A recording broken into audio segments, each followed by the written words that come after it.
Hi, everyone, and welcome to March webinar topic number 1. Today we're talking about arts advocacy and community engagement. I'm Lillian Gina Quinones, and I'm your high school theater PLC leader. The big question that I'm going to start with is, what do you do to keep your program going? What are the things that keep a momentum so that your program kind of always stays in mind?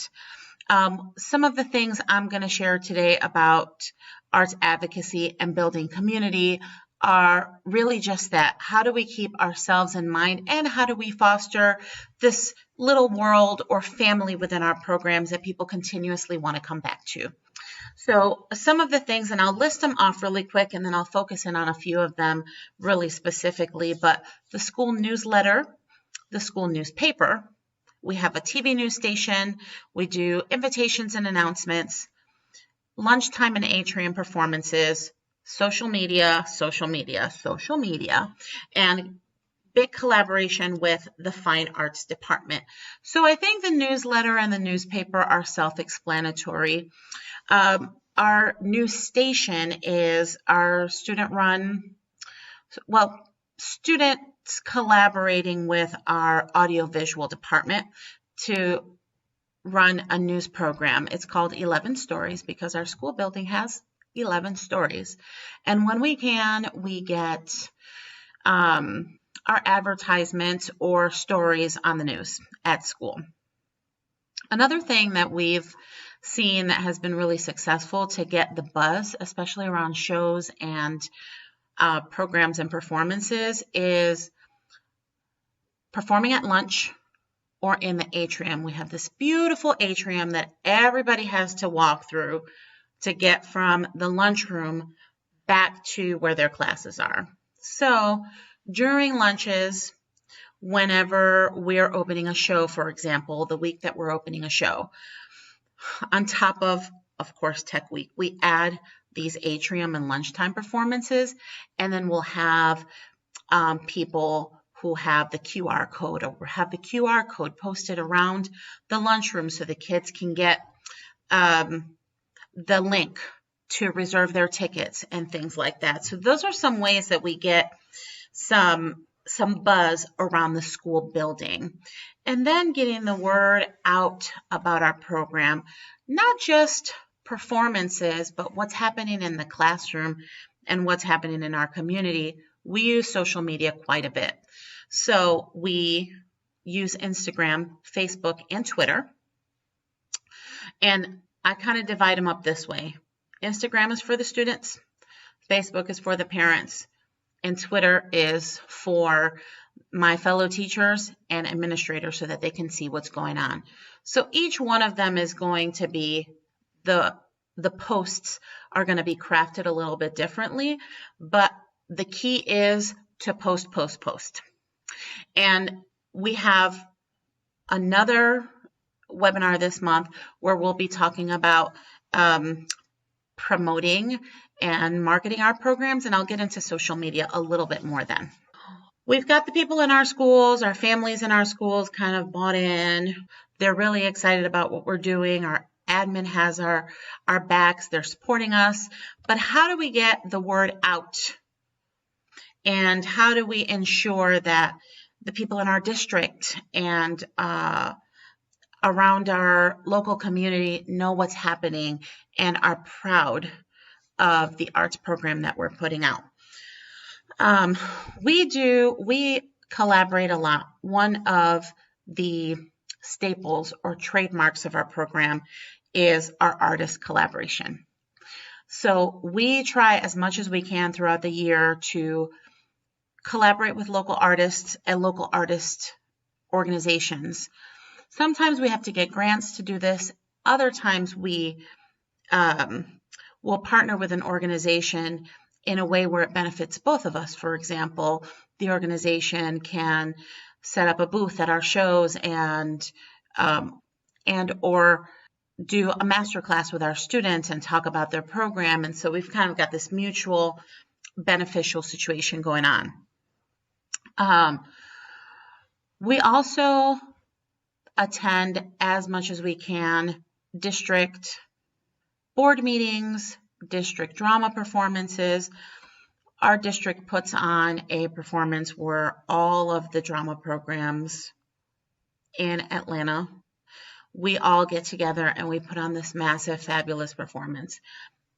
Elementary, middle, high school. We do that once a year where we get to highlight our programs for one another, but also for families and administrators and key players at the district level.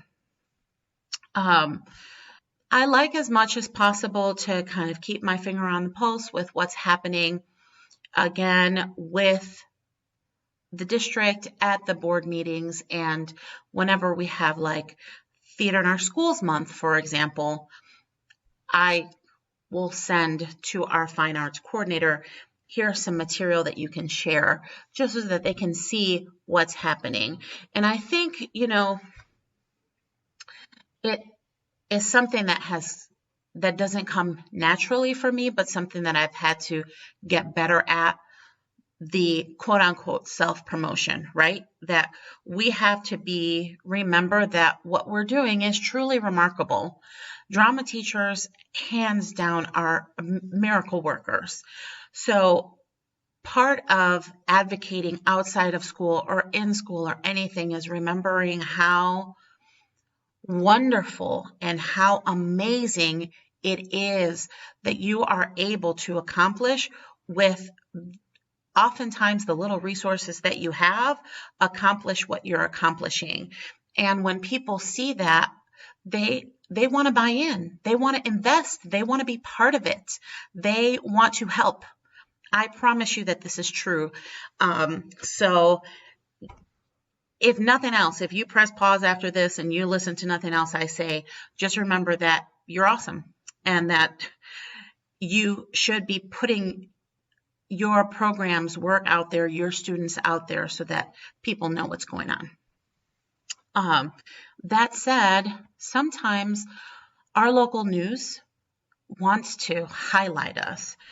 I have found, especially during this time, that there's so many tumultuous things happening in our communities and in our world that the news is looking for good news.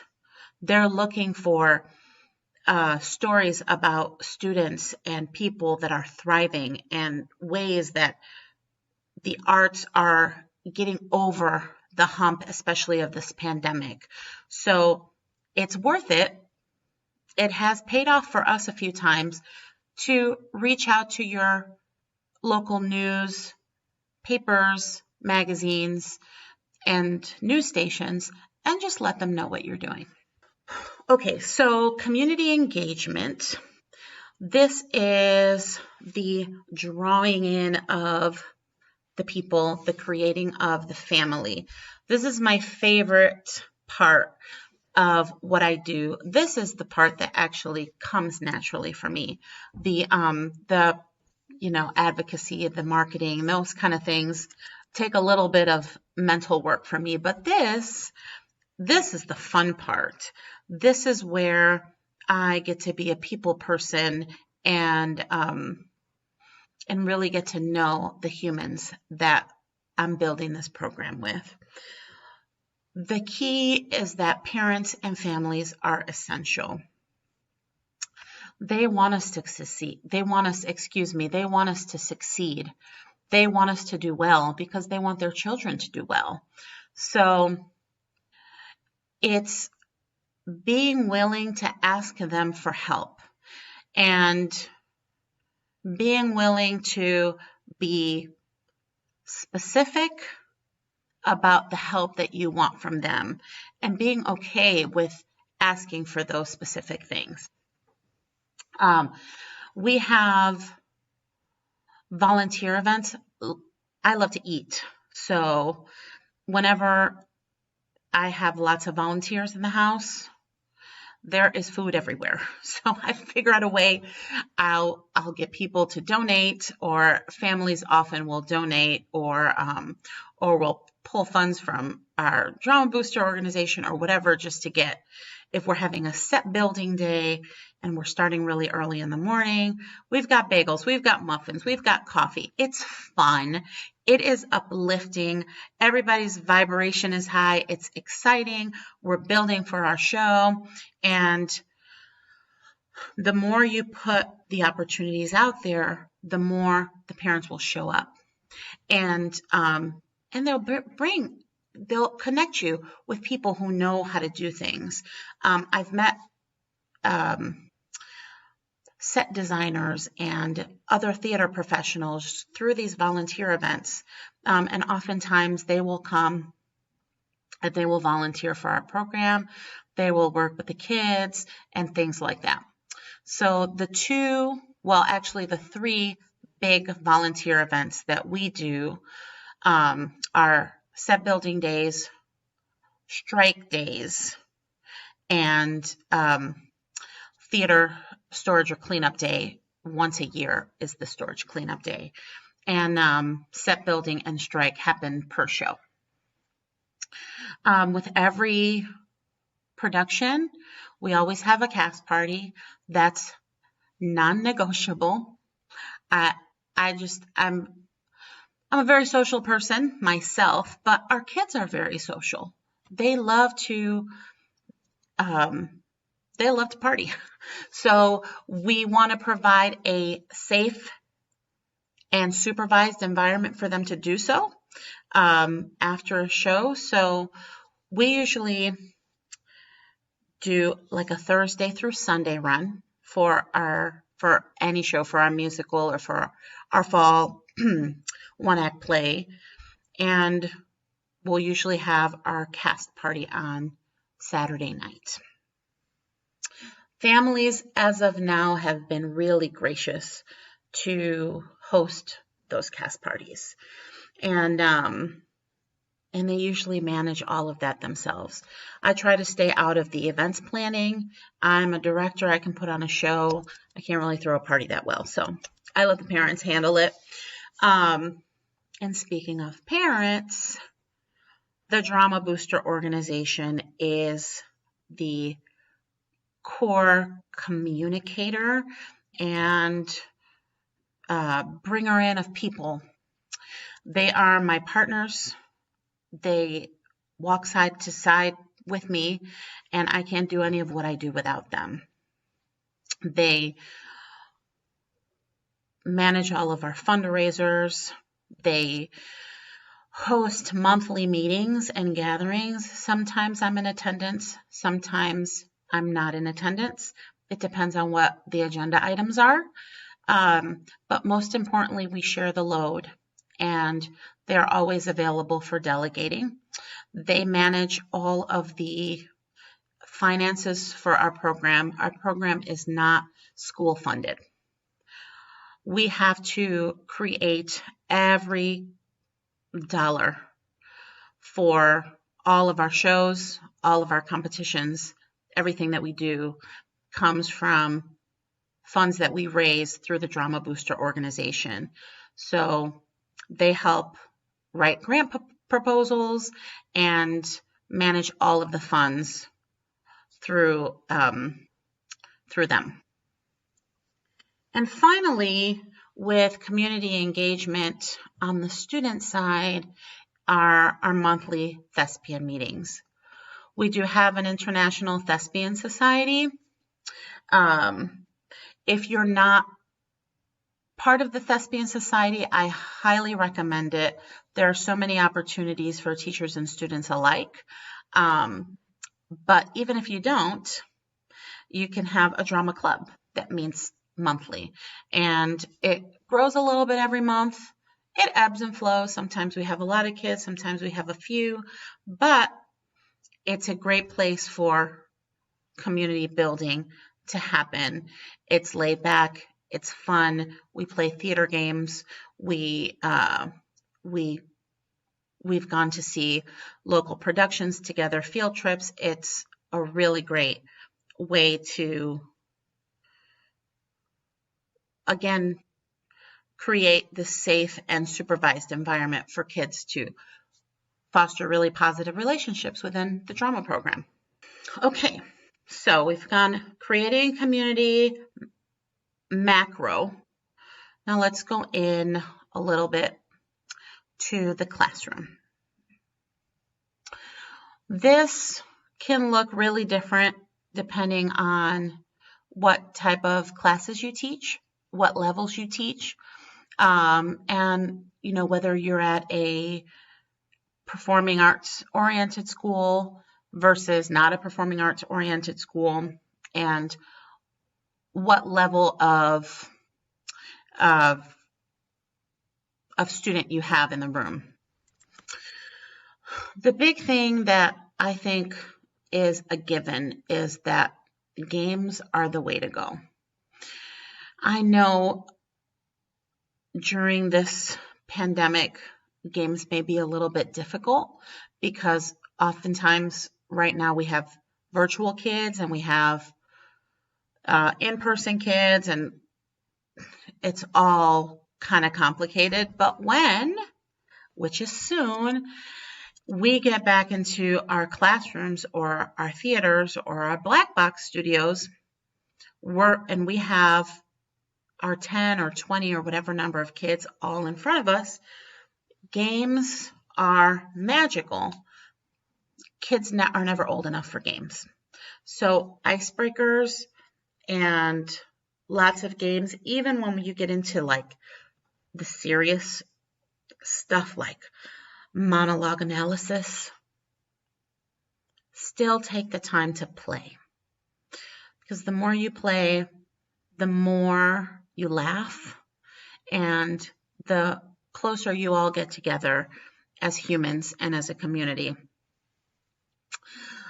Some of my favorite icebreakers are anything, at the beginning of a school year, anything where we have to get to know each other, or anything where we're throwing imaginary items across the room or pretending that we're in different worlds. All of those things are really great for me. And improv. Improv games where you can throw 2 students or 3 students to create scenarios and build stories in the moment are great icebreakers and great for building community. Storytelling I wrote here because we are storytellers. We're storytellers in the theater. But how do we build this environment of trust so that students are able to tell stories authentically and genuinely and truthfully, and really be able to lean into what we're asking them to do as actors? I think the key to that is finding the balance between the personal stories, within reason, of course, and within safety and confidentiality and all of that. Finding moments where those personal stories can be part of the conversations, but also helping make connections between their stories, their lives, their context, and the stories that you're reading in these scripts. Anytime that you can stop and discuss and have a Socratic style seminar, or watch plays together, or read scripts together and talk through those things, I promise at the beginning it may feel like, oh no, they're not talking, but it gets better. They get better at it. The thing is that at school, talking is not really a thing that's encouraged, right? Kids have to go to class, they have to do their work, they have to be quiet. So making eye contact, talking about a character's arc, talking about how their own personal story and that character's story converge and finding those connections between real life and the stories in theatrical works, that's not something that's going to come naturally for them. So patience, and continue to give yourself the grace to build that environment of trust. It goes a long way to getting them to a point where when you finally have the table read for the play that you're going to produce, you've already laid the foundation for how you want them to engage and explore with this work. Okay, and then the last two things are growth mindset and encouraging mistakes. Perfection's not a thing. We know that, and we want them to know that, but they don't want to know that. They want to work on their thing at home and then bring it perfectly polished to the classroom. They don't want to have their process in front of their peers. I think part of creating community is giving them opportunities to fail and make mistakes, and building in some language for yourself and for them that helps them notice the moments where they get to be proud of a mistake. So that moment where they've put their script down and they start to get so lost in the emotion of a scene that they start to stumble over their words. Yes, that is so exciting. Look at you grow. Look at how you let yourself get lost in that moment. Look at how truthful that was, that you weren't able to find your words. You had to let them happen. That's magic, when they can see that mistakes is where it's at. That's where the richness of their growth as an actor, that's where it lives. And then finally, and maybe most importantly in this whole list, is having some inclusive practices built in to your space, to your teaching, to your language. And knowing that that's an ongoing journey, that the way that we engage with students of various demographics, races, ethnicities, genders, that is a constantly evolving body of work, and that we have to stay connected with how that's evolving and how we should be approaching language around certain topics. And how do we respond as theater practitioners? We are so connected to what's happening in society. So how do we respond to what's happening in the world? Or how do we talk about a work that is very politically charged, for example, which a lot of American theater, at least, is that? How do we respond to that? How do we facilitate a conversation where everyone feels heard and everyone feels seen and everyone feels safe? Those are the questions that you want to be asking yourself when you're thinking, am I building in these inclusive practices as I'm creating community in my classroom? Am I acknowledging and honoring all of the lived experiences that are in the room? And do I speak the language that makes sure that they all feel like they belong?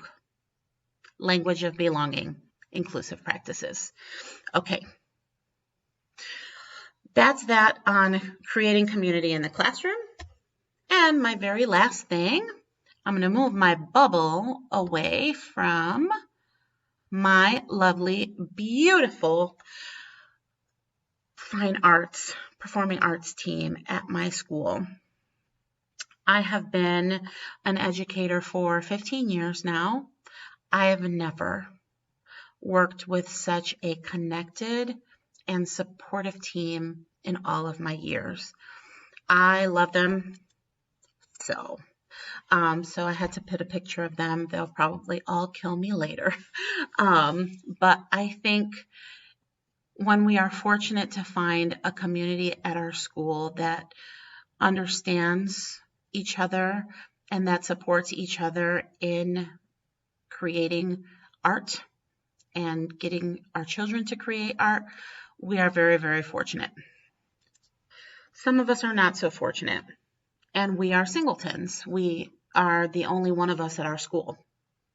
That's when you want to look for the online communities. They are on Facebook. Those are my favorite ones. There are a few on Facebook, and you can get connected with teacher communities on Twitter as well, but also PLC opportunities through your districts. So I'll give you an example. At my district, we usually, at least with every one of our professional development days, we find a way to get together. So all of the drama teachers across the district will get together. Sometimes we will get an outside person to come in and give us a master class.